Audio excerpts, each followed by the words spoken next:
प्रिय विद्यार्थियों, आज हम माइक्रो और मैक्रो इकोनॉमिक्स के बारे में अध्ययन करेंगे। माइक्रो इकोनॉमिक्स की बात करें तो माइक्रो जो शब्द हैं वो ग्रीक शब्द माइक्रो से बना हुआ है और जिसका अर्थ होता है छोटा। माइक्रो इकोनॉमिक्स में आर्थिक व्यवहार, जो व्यक्तिगत आर्थिक इकाइयां हैं और जो व्यक्तिगत आर्थिक वेरिएबल हैं, उनका अध्ययन किया जाता है। और ये जो है माइक्रो इकोनॉमिक्स, वो आर्थिक व्यवहार किनका, हाउस होल्ड फर्म्स का, इंडस्ट्रीज का, और जो व्यक्तिगत इकाइयां हैं उनका अध्ययन इसके अंतर्गत किया जाता है। माइक्रो इकोनॉमिक्स जो हैं मूलतः आर्थिक गतिविधियां जो एक व्यक्तिगत इकाई हैं या फिर उपभोक्ता हैं या फिर जो संसाधनों के मालिक हैं या फिर जो बिजनेस फर्म्स हैं, उन सभी की आर्थिक गतिविधियों से संबद्ध हैं। और माइक्रो इकोनॉमिक्स जो हैं वो उपभोक्ता और उत्पादक, इन दोनों की जो इंटरेक्शंस होते हैं उनके चारों तरफ रिवॉल्व्स होता है, यानी उनके चारों तरफ ही घूमता है। माइक्रो इकोनॉमिक्स हमें बताता है कि ये जो व्यक्तिगत उपभोक्ता या हाउस होल्ड हैं या फिर ये रिसोर्स ओनर हैं या फिर प्रोड्यूसर हैं, वो किस प्रकार अपना रोल अदा करते हैं पूरा जो इकोनॉमिक सिस्टम है उसको बनाने में। अब हम देखें तो इसकी जो माइक्रो इकोनॉमिक्स हैं उसका सब्जेक्ट मैटर क्या है। माइक्रो इकोनॉमिक्स का जो सब्जेक्ट मैटर है उसे हम 3 भागों में बांट सकते हैं: प्रोडक्ट मार्केट, फैक्टर मार्केट और वेलफेयर इकोनॉमिक्स। अब प्रोडक्ट मार्केट में हम किनका अध्ययन करेंगे? मांग की theory, production theory, cost theory, product pricing theory और डिस्ट्रीब्यूशन थ्योरी। इन सभी थ्योरीज का हम इसके अंदर विस्तृत रूप से अध्ययन करते हैं। तो माइक्रो इकोनॉमिक्स जो हैं वो किन चीज़ों के साथ डील करता है? वो चीज़ें कुछ इस प्रकार हैं: प्रोडक्ट का मूल्य निर्धारण, फैक्टर प्राइस और क्वांटिटीज, उनका निर्धारण व्यक्तिगत बाजार में, जो संसाधन हैं उनका वितरण किस प्रकार किया जाए, विभिन्न प्रकार की जो हमारी फर्म्स हैं और इंडस्ट्रीज हैं उनको इस बात का निर्धारण, और इंडिविजुअल मार्केट, व्यक्तिगत मार्केट या बाजार में प्रोडक्ट और फैक्टर मार्केट में एक्शन और इंटरेक्शंस किस प्रकार होते हैं, उन सभी का अध्ययन इसमें किया जाता है।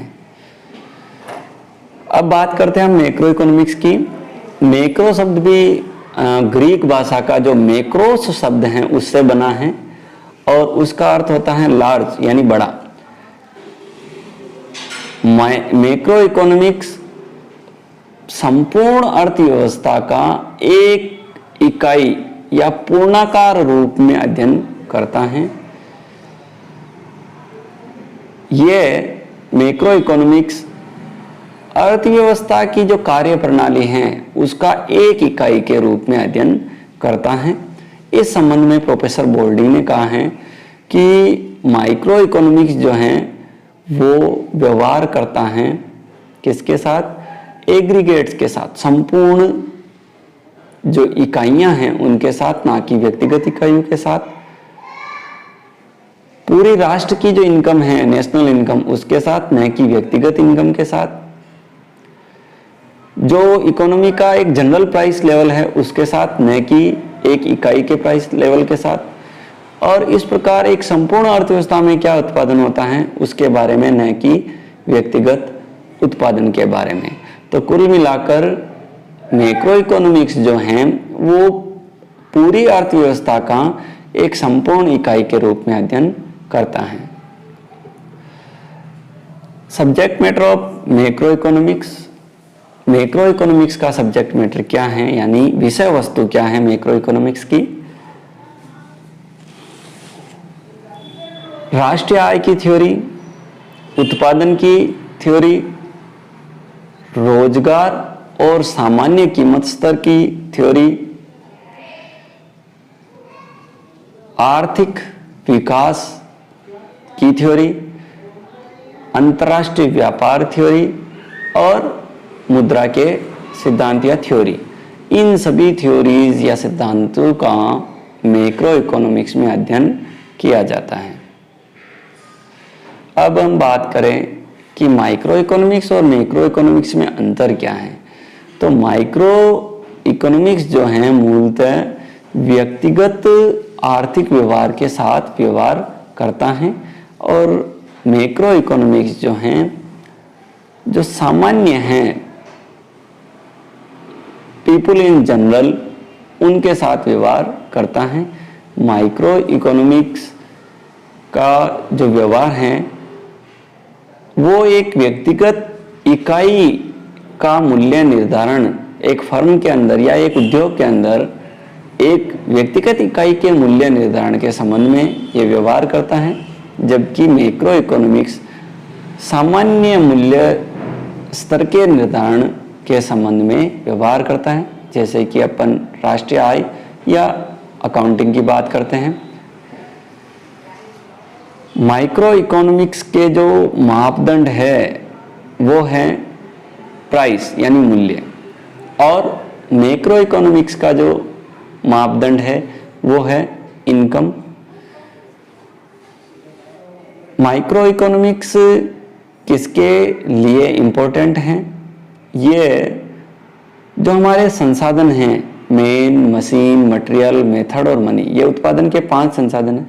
इनका किस प्रकार कुशलतम उपयोग किया जाए, लोकवित्त और व्यवसाय के निर्णय लेने में माइक्रो इकोनॉमिक्स का जो है भूमिका वो महत्वपूर्ण है। मैक्रो इकोनॉमिक्स का उपयोग मूलतः आर्थिक नीतियों के निर्माण में संपूर्ण राष्ट्र के लिए प्रयोग किया जाता है। माइक्रो इकोनॉमिक्स का जो कंसेप्ट है वो इंडिपेंडेंट है, और मैक्रो इकोनॉमिक्स का कंसेप्ट इंटरडिपेंडेंट है।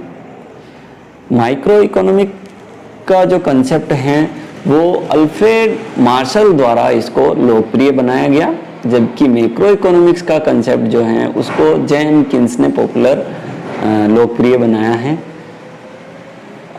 जो माइक्रो इकोनॉमिक हैं इनके जो कंसेप्ट हैं उनकी थ्योरेटिकल वैल्यू, सैद्धांतिक मूल्य ज़्यादा है, जबकि मैक्रो इकोनॉमिक्स के जो हैं व्यवहारिक मूल्य वो ज़्यादा हैं।